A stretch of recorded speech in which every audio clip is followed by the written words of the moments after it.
So I'm back to wrap up the section on the gas laws today. I'll give you a few minutes to copy these notes down and the problem. Okay, so we've talked about 3 gas laws. We've talked about Boyle's law that involves pressure and volume. We've talked about Charles's law, which involves volume and temperature, and we've talked about Gay-Lussac's law, which involves pressure and temperature. And what we're going to do today is combine all of them. They can all be combined into one equation that I have written here on the paper. P1 times V1 over T1 equals P2 times V2 over T2. So we have one equation for all the laws. And if you're told that you're just keeping, say, volume constant, you just take volume out of the equation, you write down pressure and temperature.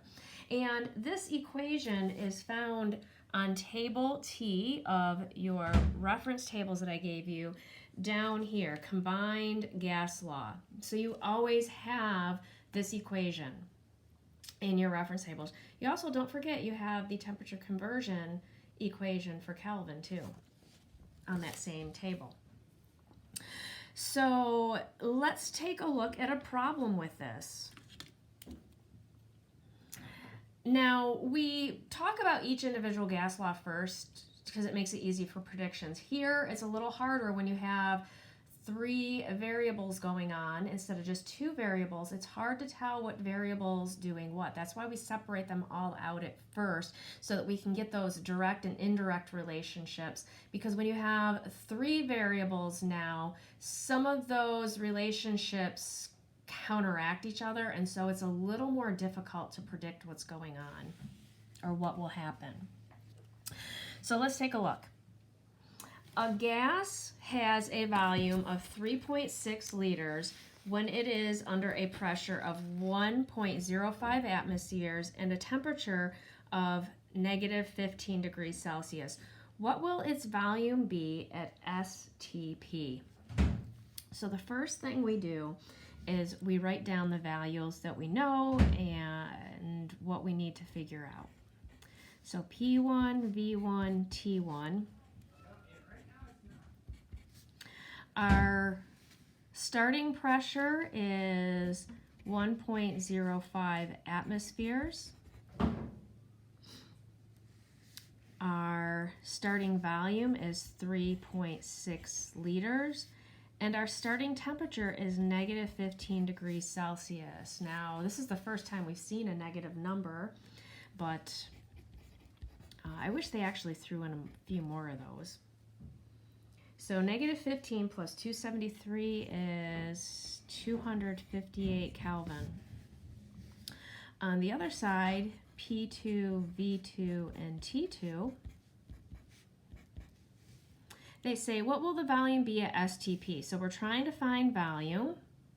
We know that at STP, it's 1 atmosphere for the pressure. And I'm going to write it as 1.00 to be consistent with my significant digits over here. And the temperature is 273 K. So my pressure is going down, my temperature is going up. Write down my equation. P1 V1 over T1 equals P2 V2 over T2. And plug in my numbers. So 1.05 atmospheres for P1, 3.6 liters for V1, and 258 K for T1. On the other side, we have P2 is 1 atmosphere times V2 over 273K. Okay, now what I'm going to do is I am going to cross multiply to solve. So I have 1.05 atmospheres times 3.6 liters times 273K equals 258K times 1 atmosphere times V2. We want V2 by itself, so we divide by this quantity here. Now, I am not multiplying out my numbers or anything yet because we get kind of long, icky numbers, and I just want to plug in all my numbers at once.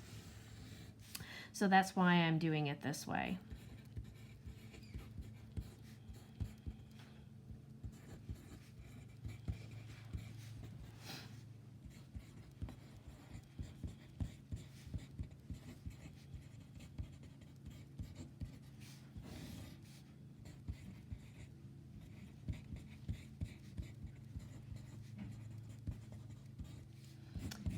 All of these cancel out over there. That's good. Cancel out my units over here. I'm left with liters for volume. That's good. So when I multiply the numbers on the top and divide them by the numbers on the bottom, I get 4.0 liters. Now, the reason I have two significant digits is because I have two significant digits right here. The rest are 3, but this is 2, so I have to go with the lower number of significant digits. Okay, so let's take a look at page 257, number 6. I'll do this. Try that problem maybe on your own right now. And so I'll stop for a few seconds. And here is the solution to that. I will work through that problem right now if you need me to. If not, you can go on to the next video. I'm going to stop here with this video because I want you to watch a demonstration before the next section.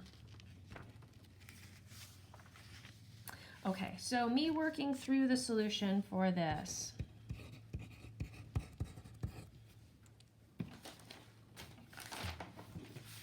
And let me read the problem. Okay, number 6 says, a particular sample of pantothenic acid, a B vitamin, gives off 72.6 milliliters of nitrogen gas at 23 degrees Celsius and 795 torr. What is the volume of the nitrogen at STP? So I have to write down all of my quantities that I'm given. So my original pressure is 795 torr. My original volume, 72.6 milliliters. And my original temperature, 23 degrees Celsius, which I have to convert to Kelvin by adding 273, and I get 296 Kelvin. Okay, so P2, V2, and T2. I'm after the volume. And I'm told at STP, so I know that my pressure is 760 torr, because that's the definition of STP, and 273 Kelvin. Remember, STP is 760 torr, it's 1 atmosphere for pressure, and temperature is 0 degrees Celsius or 273 K. Write down my equation.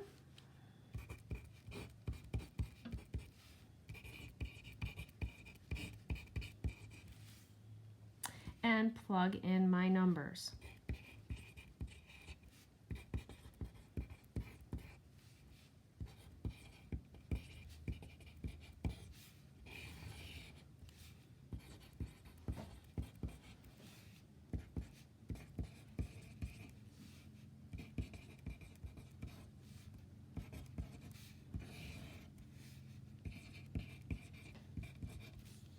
Okay. Now to solve, I cross multiply. So 795 torr times 72.6 milliliters times 273K equals 296K times 760 torr times V2. Now to get V2 by itself, I have to divide by these two numbers here on both sides.